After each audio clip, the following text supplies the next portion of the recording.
Why is it that someone can leave your life, disappear into their own world, move on without looking back, and yet your mind refuses to let them go? Why does their name pulse through your thoughts like an echo you didn't choose? Why does the memory of their voice, their smile, even the smallest gesture, continue to haunt the quiet hours of your day? Maybe it feels irrational. Maybe it feels like a betrayal of your own strength. But what if this constant mental looping isn't about weakness at all? What if it's about something deeper, something your psyche is trying to reveal, gently, desperately, insistently? As Carl Jung said, until you make the unconscious conscious, it will direct your life, and you will call it fate. And in many cases, the person you can't stop thinking about isn't the one you're actually missing. It's the part of yourself that their presence awakened. Before we go further, take a breath. This isn't a story about obsession in the dramatic sense. This is about the quiet psychological knot that forms when someone touches a part of you you hadn't met yet. Jung would call this a projection, a moment when your inner world spills outward and wraps itself around another human being. And here's the strange, tender truth. When they leave, the projection doesn't vanish with them. It retreats back inside you, confused, startled, still searching for its original shape. That's why you keep thinking about them. Your psyche is trying to retrieve something it believes belongs to you. What if the obsession isn't about them at all? What if it is a message from the soul saying, "Come back. There is something here you have not healed, something you have not claimed." We're going to peel this open slowly, gently, the way one approaches a wound that still remembers the moment it was made. Because beneath the longing, beneath the looping thoughts, beneath the ache you can't quite name, something sacred is trying to rise. And once you see it, you may never look at heartbreak or yourself the same way again. So let's go deeper.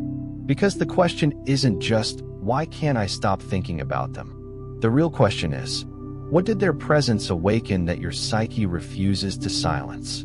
Carl Jung believed that we are always seeking wholeness, even when we don't realize it. And sometimes another person appears in our life not as a partner, not as a soulmate, not as the one who got away, but as what Jung called a symbolic carrier of the unconscious, someone who lights up a part of us that has been waiting in the shadows. And when that person leaves, the light doesn't go out. It turns inward. It begins searching for its source. This is why your mind keeps circling back to them. You aren't obsessed with who they are. You are drawn to what they represented, a moment of emotional awakening, a forgotten desire, a dormant wound, a hidden longing. They touched something unfinished. Jung said that every encounter with another is ultimately an encounter with yourself. And perhaps that is what hurts the most.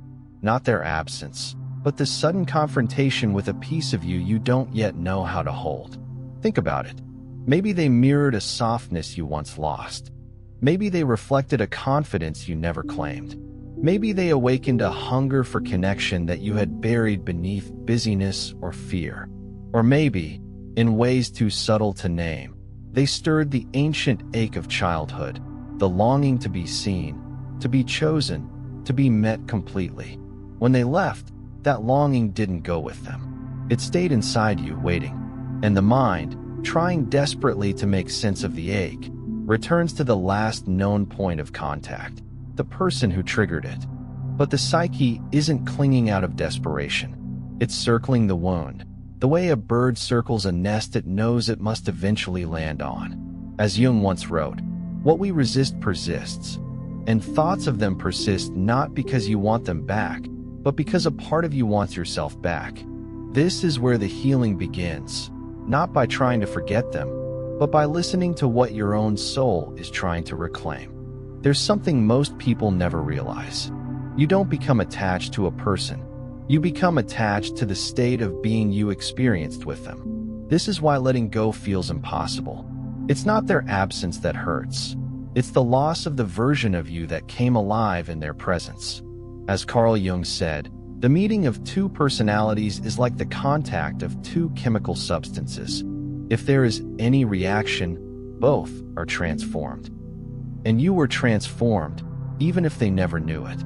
Maybe for the first time in years, you felt seen, or desired, or understood, or safe. Maybe they unlocked a part of your emotional landscape you had long abandoned. And here is the hidden truth Jung would point us toward. Your psyche is not trying to return to them. It is trying to return to that version of you. But because we humans think in stories, not symbols, the mind attaches the feeling to the person who triggered it. The psyche says, "I want to feel that aliveness again." And the mind answers, "Then bring them back." But it was never them. It was the doorway they opened. This is why you think about them obsessively, especially when the world goes quiet.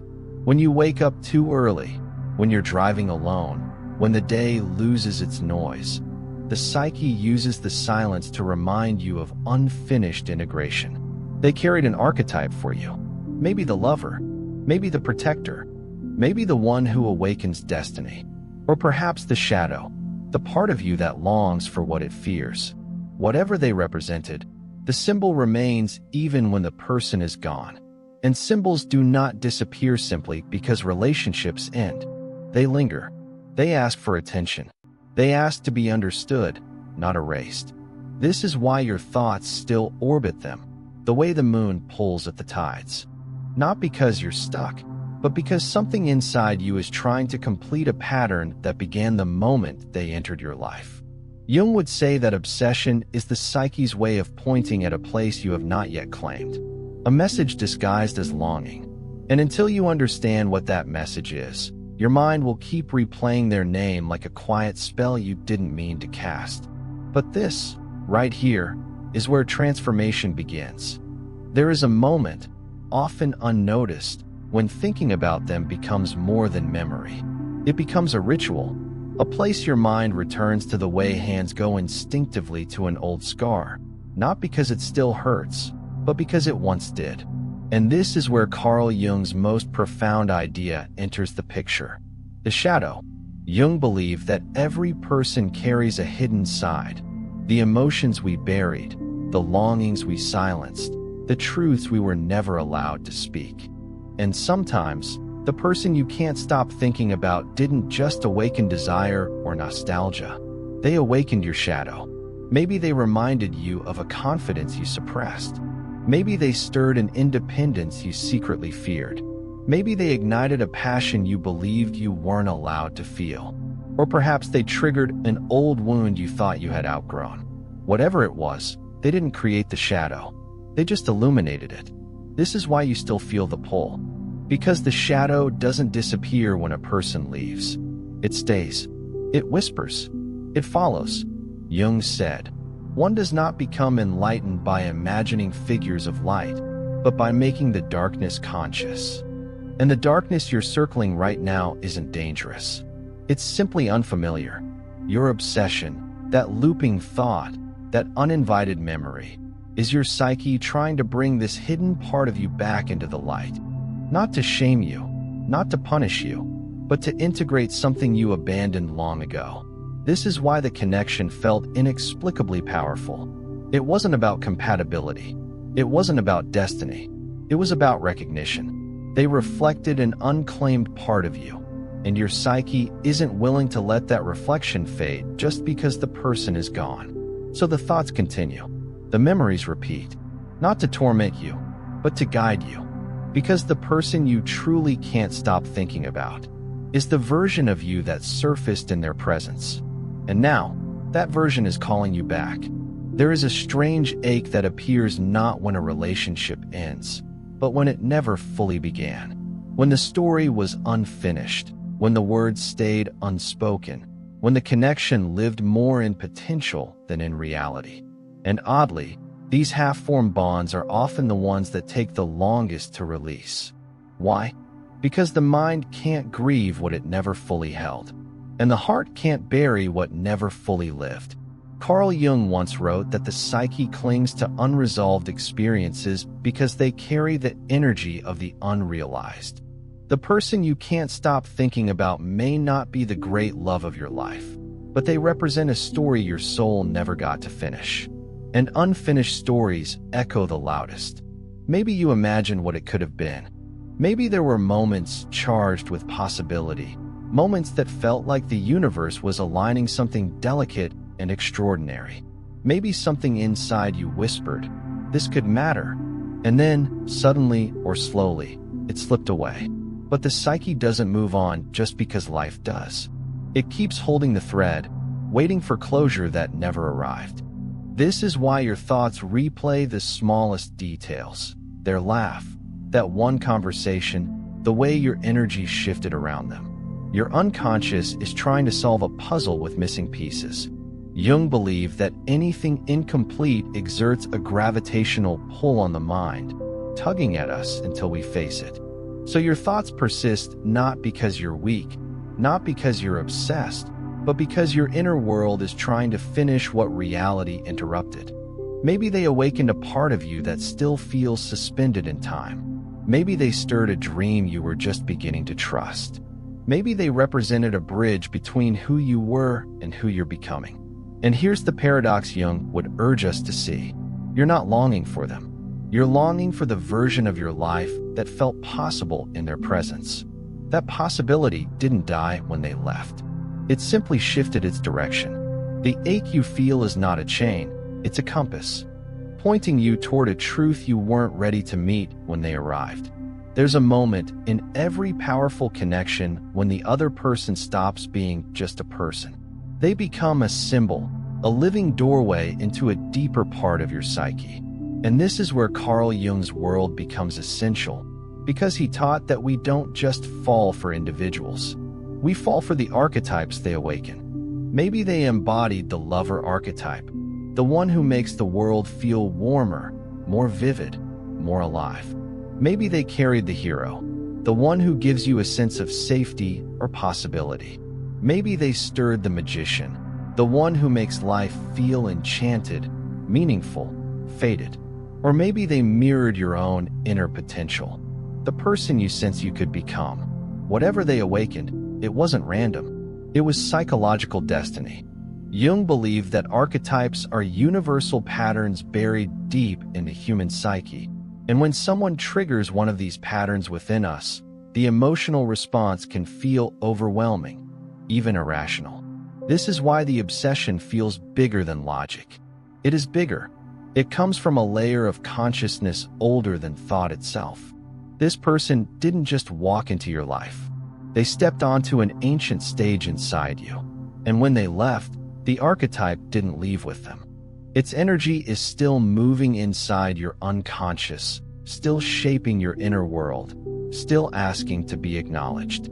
This is why you keep replaying moments. This is why they feel unforgettable even if the relationship was brief or fragile. Your psyche isn't clinging to the person, it's clinging to the awakening. Jung would say that the emotional intensity you feel is actually your own soul trying to take itself seriously, trying to get your attention, trying to say, "Look, this is who you are capable of becoming." The obsession, then, is not a trap. It is an initiation, an invitation to meet the archetype they activated, not outside you, but within you.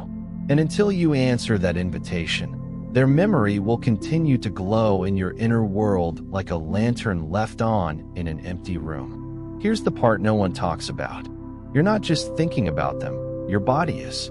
Because the nervous system holds on to experiences long after the mind decides a story should be over. This is why your chest tightens when their name appears unexpectedly. Why a song, a scent, a season can suddenly pull you 10 steps back into a memory you thought you left behind. It's not weakness, it's wiring. Carl Jung believed that emotional experiences imprint themselves into the psyche with a kind of energetic stamp. But modern psychology shows something equally powerful. The body stores emotional memory. And when someone awakens strong emotion, desire, hope, fear, vulnerability, recognition, your nervous system encodes that person as significant. Not because of who they were objectively, but because of how profoundly you felt in their presence. Your system learned, this moment matters. This person matters. Pay attention here. And once that imprint forms, the body doesn't simply move on when the relationship ends. It keeps scanning for the missing signal. It keeps replaying the emotional resonance. It keeps nudging the mind. Something important happened. Don't forget. This is why the thoughts feel intrusive. They're not coming from logic. They're coming from sensation. From the breath that caught in your throat the first time they looked at you in a certain way. From the warmth that spread through your chest during a conversation that felt strangely faded. From the subtle electricity your body registered before you even had words for it. Jung would say that the soul responds first, and the intellect scrambles to interpret afterward. And maybe that's what's happening now. The soul felt something real, and the mind is still trying to make sense of its intensity. So when you can't stop thinking about them, it isn't obsession. It's the body trying to process a chapter that felt incomplete. It's the psyche waiting for integration. It's your inner world saying, "Don't rush past this. There's meaning here." And that meaning has far more to do with you than with them. There is a softer, almost hidden layer beneath the thoughts that won't leave you alone. A layer that has nothing to do with romance, chemistry, or destiny. A layer that belongs to the child you once were. Carl Jung believed that every adult carries within them an inner child, a part of the psyche that still feels, hopes, and longs with the purity and vulnerability of early life. And often, when you can't stop thinking about someone who's gone, it's not your adult self who is obsessed. It's your inner child reaching out for something it never received. Maybe this person made you feel chosen in a way you once ached for. Maybe they made you feel seen in a way your younger self never experienced. Maybe they triggered the memory of emotional warmth you didn't fully get growing up, a kind of attention, safety, or closeness your heart has been searching for ever since. When they left, the adult part of you tried to move on, but the child inside you stayed at the door, waiting. And that waiting turns into looping thoughts. Not because you're dwelling on the past, but because a very old wound has been brushed by a very new person. Jung said, "What we do not make conscious appears in our lives as fate. And the fate you feel drawn to isn't a romantic destiny. It's an unconscious repetition. Your psyche is trying to rewrite an old story through a new character. But here's the tender truth. The person you lost was never responsible for healing your childhood pain. They simply walked close enough to awaken it. The obsession is your inner child tugging at your sleeve, whispering, 'See me. Don't forget me again. I want to feel chosen. I want to feel safe.' Your mind returns to them because the wound they touched is still open, not bleeding, not raw, but longing for recognition. And until you turn inward and offer that child the comfort it has always reached outward for, the thoughts may continue circling like stars around an unresolved center. But this isn't a curse. It's an invitation to finally become the protector, the nurturer, the steady presence you once needed. And that is where everything begins to shift. There's a moment in every lingering attachment when it stops feeling like memory and starts feeling like fate. You catch yourself thinking, there has to be a reason I can't let this go. It feels cosmic, orchestrated, too intense to be random. And in a way, Jung would say you're right, but not for the reason you think. Carl Jung wrote about synchronicity, the feeling that certain encounters are charged with meaning beyond logic. When someone enters your life at exactly the right, or wrong, moment to stir something deep within you, it can feel like the universe is speaking through them. But here's the part most people misunderstand. Synchronicity doesn't always mean they were meant to stay. Sometimes they were meant to wake you up. The mind interprets intensity as destiny. The psyche interprets intensity as activation. And that activation often gets misread as this is the person I'm supposed to be with, when in reality, the true message is something far more internal. This is the person who revealed a part of you that was sleeping. That's why you can't shake the feeling. You're not holding onto them. You're holding onto the meaning they carried. You're holding onto the symbolic weight your unconscious placed upon them the moment they crossed your path. Jung would say they were an emissary from your inner world, not a soulmate sent by the stars. Maybe they appeared right when you needed a mirror, right when your life felt stagnant, right when something inside you was ready to evolve but lacked the spark to ignite. People like that don't slip into our stories quietly. They arrive with emotional gravity, and they leave with psychological fingerprints. And when they go, it feels like a door remains half open, as if the universe forgot to finish the sentence it started. That unfinished feeling isn't destiny pulling you backward. It's your psyche urging you forward. Because the truth is this: destiny doesn't tie you to people. Destiny ties you to your own becoming. And the person you can't stop thinking about may have been the catalyst, the one who cracked the shell, the one who stirred the depths, the one who awakened the archetypes sleeping beneath your everyday self. But they were never meant to be the destination. They were the turning point. So here we are, at the end of the thread your mind has been pulling, sometimes gently, sometimes desperately, through restless nights and quiet mornings. And maybe now you see what was hidden beneath the obsession. It was never really about them. It was about you. The parts of you that woke, the parts of you that ached, the parts of you that whispered through their presence. Carl Jung said, "We meet ourselves time and again in 1,000 disguises on the path of life." And maybe this person was one of those disguises, a visitor wearing the face your soul needed in order to reveal something long forgotten. You didn't think about them because they were extraordinary. You thought about them because you were extraordinary in their presence. Because a dormant light flickered on inside you. Because a story you never dared to write suddenly felt possible. And now, your psyche is asking you to continue that story, not with them, but with yourself. The mind clings to the figure who awakened the feeling. The soul clings to the feeling itself. And once you separate those two, liberation begins. The truth is, they were never the missing piece. They were the mirror, a brief, brilliant reflection of a part of you ready to return to the surface. What if the intensity you felt was your own potential? What if the longing was your intuition pointing toward a new chapter? What if the obsession was simply your soul saying, "Don't fall asleep again. You touched something real"? This isn't about forgetting them. It's about reclaiming you. The version that breathed deeper, felt wider, dreamed louder. The person you can't stop thinking about is not your destiny. They are your doorway. And now, standing here, you have a choice. You can keep staring at the doorway, mourning who walked through it. Or you can step through it yourself. Because the journey that began with thoughts of them ends with the rediscovery of you. And that, Jung would say, is the true beginning of individuation. The moment you stop searching for meaning in another person and start uncovering the meaning that was living in you all along. If this touched something in you, then the work has already begun. You are returning to yourself, piece by piece, breath by breath, thought by thought. And that is the quiet triumph hidden inside every heartbreak. You don't lose yourself. You find yourself.